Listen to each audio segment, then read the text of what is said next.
Bamboo chicken cooking. एक समय पर सुभाष नाम का एक रसोइया एक बार अपनी पत्नी के साथ मिलकर नदी के किनारे एक ढाबा शुरू किया। उसके पास रोहित नाम का रसोइया मदद के लिए था। वहाँ आए लोगों को सुभाष का बनाया बैम्बू मशीन का ग्रिल चिकन बहुत पसंद था।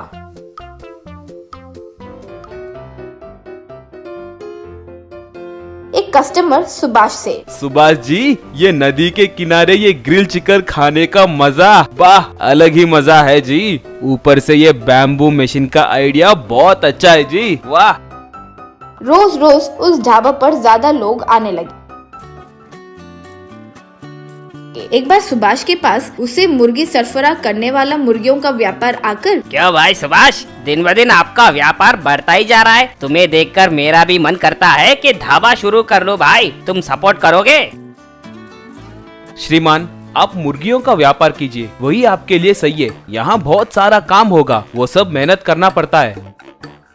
वो मेहनत मैं कर लूंगा भाई, तुम बस वो बैम्बू मशीन बनाकर दे दो, बस बाकी का मैं चला लूंगा। माफ कीजिए भाई, बस वो एक चीज मत मांगिए, ये बैम्बू मशीन ही मेरा निवेश है। ठीक है, तो तुम मेरी मदद नहीं करोगे ये कह रहे हो, मैं देख लूंगा। अगले दिन वो एक ढाबा को सुभाष के ढाबे के सामने शुरू किया। वो देखकर सुभाष की पत्नी, ओ जी, अचानक ये मुर्गियों का व्यापारी ऐसे ढाबा को कैसे शुरू कर लिया? वैसे वो रसोइया है कौन? ये उन दोनों देख रहे थे कि इतने में अंदर से रोहित आते ही सुभाष और उसकी पत्नी देखकर दंग रह गए।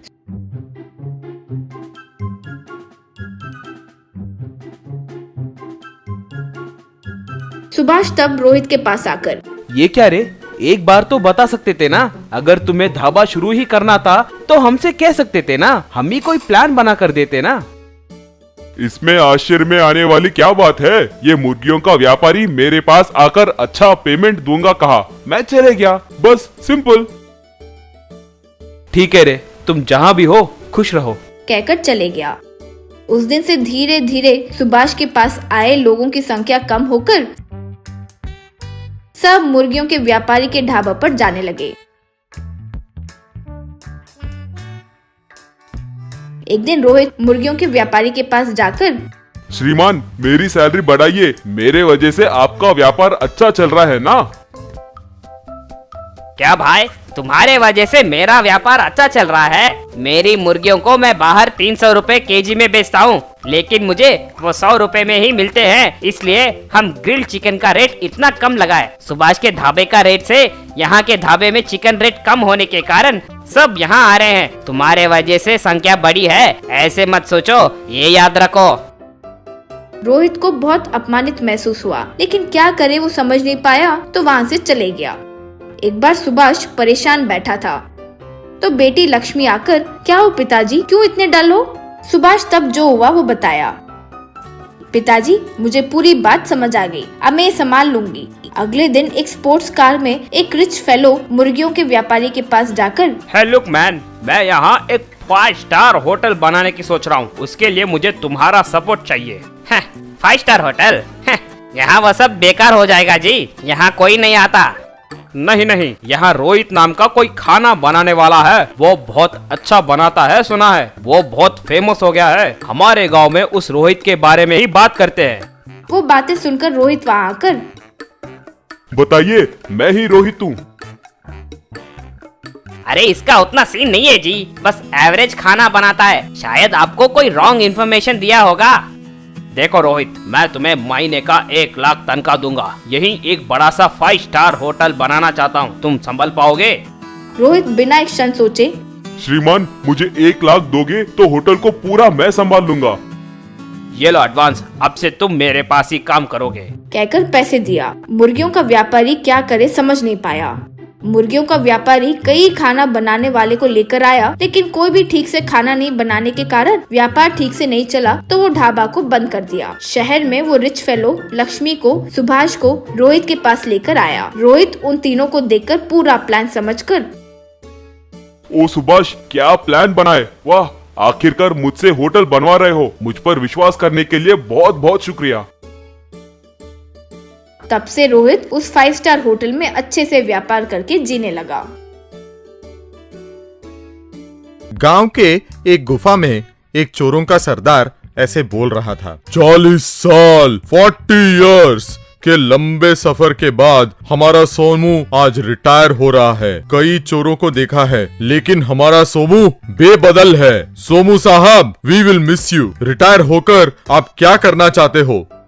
चोरी के अलावा मैंने ना कुछ किया है ना मुझे कुछ पता है। रिटायर होने के बाद मैं क्या करूँगा मुझे पता नहीं। सरदार तब सोचकर, सोमू साहब आप क्यों ना एक रेस्टोरेंट खोल दें? रेस्टोरेंट? मैं कहाँ बनाऊँ रेस्टोरेंट? मेरे पास जगह कहाँ है रेस्टोरेंट बनाने के लिए? जमीन के ऊपर जगह की जरूरत पड़ेगी लेकिन जमीन के नीचे थोड़ी ना पड़ेगी। भूगर्भ में रेस्टोरेंट? हाँ, हमारे चोरों को सिक्योरिटी नहीं है। हर जगह हम खाना नहीं खा सकते, इसीलिए चोरों के लिए चोरों का रेस्टोरेंट। हमारे चोरी का माल इसी रेस्टोरेंट में छुपाएंगे। क्या कहते हो? मुझे कोई दिक्कत नहीं है। जब तक आप जैसे चोरू चक्के इस दुनिया में हैं, मुझे कोई कमी नहीं होगी। रिटायरमेंट में भी मुझे इतनी बड़ी जिम्मेदारी देने के लिए धन्यवाद। वैसे सोमू सरदार के कहने पर भूगर्भ में एक रेस्टोरेंट खोलता है। सभी चोर रात को चोरी करके उस जगह पर पहुंचकर भूगर्भ में उस रेस्टोरेंट के अंदर पहुंचते हैं। रात को दारू पीकर खाना खाकर उस रेस्टोरेंट में सो जाते हैं। अगले दिन सुबह एक चोर, भाई आपका आइडिया बढ़िया है भाई। हम चोरों को सिक्योरिटी दिया है भाई तुमने। ऐसे आराम से सोकर कितने दिन हो गए भाई? ये सिर्फ मेरा किया धरा नहीं है। हमारे सोमू नहीं होते तो हम इतने आराम से नहीं सो पाते। इतने में जमीन के ऊपर पुलिस सायरन सुनाई देती है। इन पुलिस वालों को पता नहीं है कि हम कहाँ हैं। वो ऐसे ही यहाँ वहाँ घूमते रहेंगे। हम तो आराम से यहीं पे रहेंगे। आज यहीं पे रहेंगे और कल सुबह उनके निकलने के बाद बाहर निकलेंगे। जमीन के ऊपर police SI, forest officer, government के प्लान के मुताबिक इस मार्ग पर रोड डालने का प्रपोजल आया है। आज शाम ही इस रोड को डालेंगे। श्योर सर, रोड अच्छे क्वालिटी का बनाइएगा। बिल्कुल बिल्कुल, इसीलिए मुझे विशेष रूप से जांच करने के लिए बोला गया है। उस शाम को रोड रोलर के सहारे वहाँ रोड बनना शुरू होता है। थोड़ी देर बाद एसआई रोड रोलर के ड्राइवर के पास आकर, रोड रोलर को रोक दो। किसी एनजीओ ने कोर्ट से स्टे हासिल किया है ये कहकर कि हमने इस प्रोजेक्ट के लिए बहुत सारे पेड़ों को तोड़ा है। तब तक इस रोड रोलर को कहीं आसपास पार्क कर दो। रोड रोलर का ड्राइवर उस गुफा के द्वार के पास पार्क कर देता है। शहर में चोरियां ज्यादा हो रही हैं और जितनी भी कोशिश करूं उन चोरों को पकड़ना मुश्किल हो रहा है। अब तक वही परेशानी है सोचा था, अब ये एनजीओ ग्रुप भी आ पड़ा। ठीक है चलो कहकर वहाँ से निकल जाता है। अगले दिन सुबह चोरों का सरदार, ओए चलो चलो, पुलिस वाले निकल गए कहकर दरवाजे को खोलने की कोशिश करता है लेकिन वो दरवाजा नहीं खुलता। 4 लोग साथ मिलकर प्रयास करते हैं तब भी वो दरवाजा नहीं खुलता। अरे ये क्या, इतना प्रयास करने पर भी दरवाजा नहीं खुल रहा है, अब क्या करें कहकर सोचने लगता है। हर एक चोर दरवाजे को खोलने के प्रयास में नाकाम होते हैं। सरदार, हम ऐसे कैसे फंस गए सरदार? देखेंगे, हमारी कोशिश हम करेंगे। वैसे 3 दिन निकल जाते हैं। सरदार, रेस्टोरेंट में खाने के लिए कुछ नहीं है, पीने का पानी भी नहीं है। 3 दिन हो गए हैं नहा के। हमारे बाहर निकलने का एक ही रास्ता है, हमें इस जगह के बारे में किसी को बताना चाहिए। वैसे थोड़े चोर थोड़े लोगों को कॉल करके उनका पता बताने लगे लेकिन बहुत लोग वहां आकर कुछ ना दिखने पर वापस चले गए। आखिर में एक युवक वहां आकर, भाई भाई आपके लोकेशन पे आ गया हूँ, लेकिन आपके गुफा के दरवाजे पर रोड रोलर पार्क किया हुआ है, मैं इसे कैसे हटा सकता हूँ? ऊपर से इस पे ताला लगा हुआ है भाई कहकर वहाँ से निकल जाता है। ये बातें सुन के सरदार, ओहो, बहुत बड़ी समस्या है। उस रोड रोलर को कोई हटा नहीं सकता। उसकी चाबी तो पुलिस के पास है। पुलिस वाले कब आएंगे हमें पता नहीं है। अब कैसे, कहकर सोचने लगता है। सरदार लाचार होकर पुलिस को कॉल करके, एसआई साहब, हम सरेंडर हो रहे हैं। बहुत अच्छे, बहुत अच्छे। तुम लोग कहाँ हो, बताओ।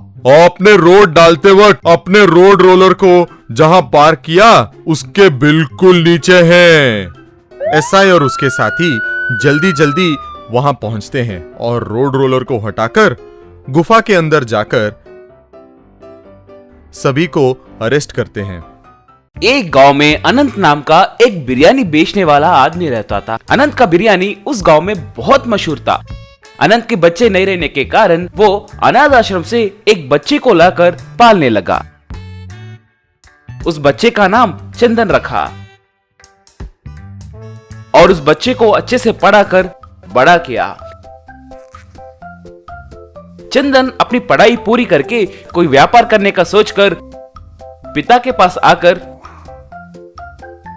पिताजी, मेरी पढ़ाई पूरी हो गई है। मैं डिस्टिंक्शन में पास हुआ हूँ। अमेरिका या कनाडा जाकर कोई व्यापार करने की सोच रहा हूँ। मेरे ज्यादातर दोस्त भी अमेरिका को जाने की सोच रहे हैं पिताजी। अमेरिका क्यों रे, हमारे देश में ही व्यापार कर सकते हो ना, तब हमारा देश भी तरक्की करेगा ना। यहाँ सौलते कहाँ है पिताजी? हम जाकर किसी को हमारे पास व्यापार करने का एक अच्छा आइडिया है कहकर बोले तो ये लोग हंसने लगे हैं पिताजी। इसीलिए अच्छे से अच्छे बुद्धिमान लोग अमेरिका में ही सेटल हो जा रहे हैं।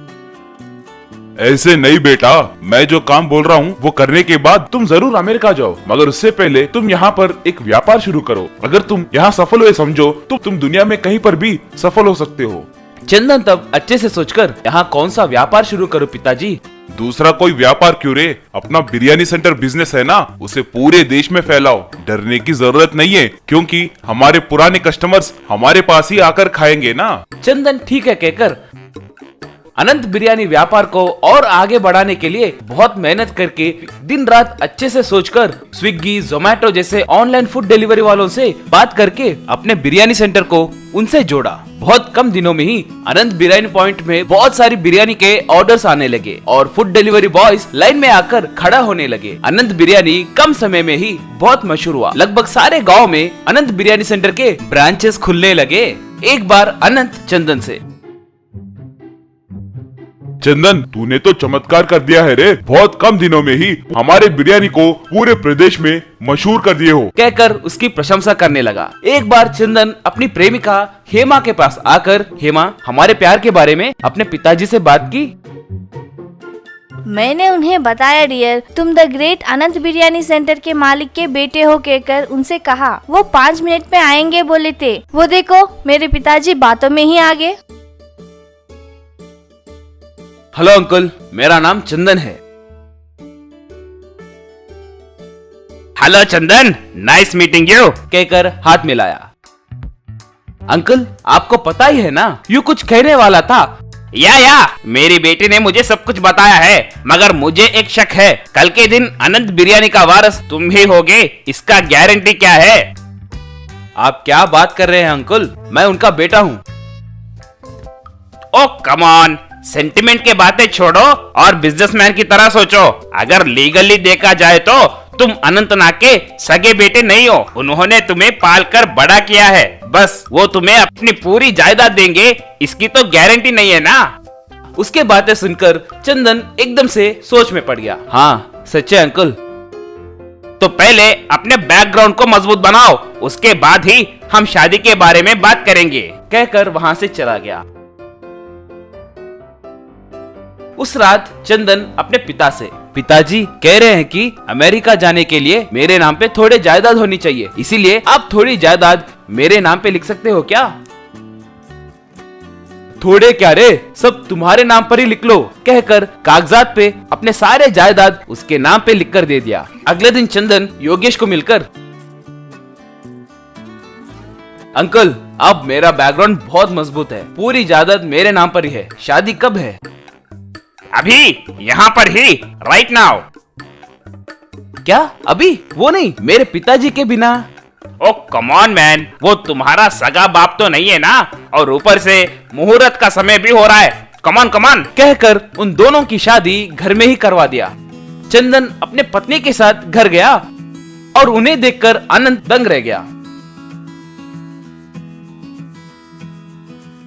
ये क्या रे, ऐसे अचानक से शादी की है? कम से कम एक बात तो कह देते। तुम्हें क्यों बताए? ये हमारी निजी मामला है। देखो माँ, मैं इसका पिता हूँ। तुम पिता कैसे बन गए हो? तुमने इन्हें पाला है क्या, या तुम इनके सगे पिता हो? ये मेरा सगा बेटा नहीं है तो क्या हुआ माँ? इसे पालकर पढ़ाकर इतने बड़े अनंत बिरयानी सेंटर का मालिक बनाया हूँ ना।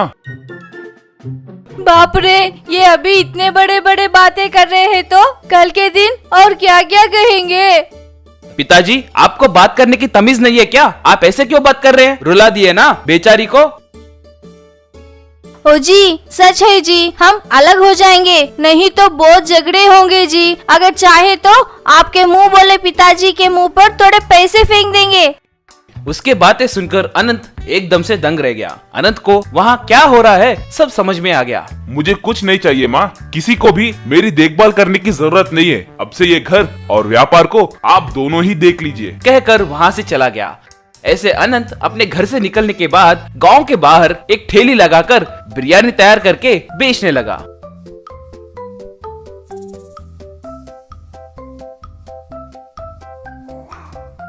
व्यापार भी ठीक ठाक ही चलने लगा। आए थोड़े कस्टमर्स को अच्छे से बिरयानी बेचने लगा। बगल वाले स्कूल के गरीब बच्चों को मुफ्त में बिरयानी खिलाने लगा। थोड़े दिनों के बाद अनंत बिरयानी धीरे धीरे वहाँ पर मशहूर होने लगी। एक दिन एक बड़े कार में एक अमीर आदमी आकर,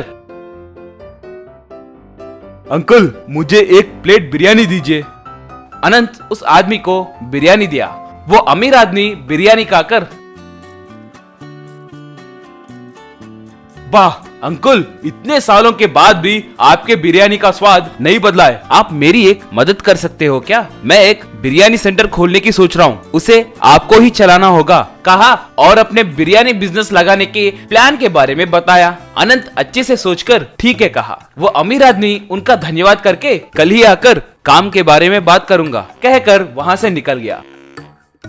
और दूसरी तरफ चंदन दुखी होकर हेमा से, दिन ब दिन हमारे बिरयानी के सेल्स गिरते जा रहे हैं, हमारे ग्राहक बिरयानी का स्वाद पहले के जैसे नहीं है कहकर होटल आना ही बंद कर दिए। लगभग हमारा व्यापार खत्म हुआ है। सोचो, तुम्हारे पिताजी से थोड़े पैसे एडजस्ट करने के लिए पूछोगे क्या?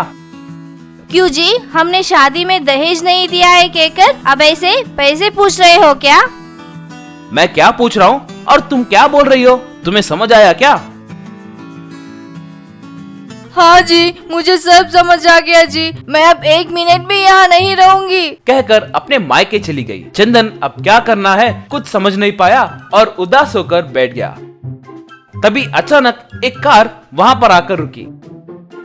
वो आदमी चंदन के घर के अंदर आकर, हेलो चंदन, पहचाना क्या?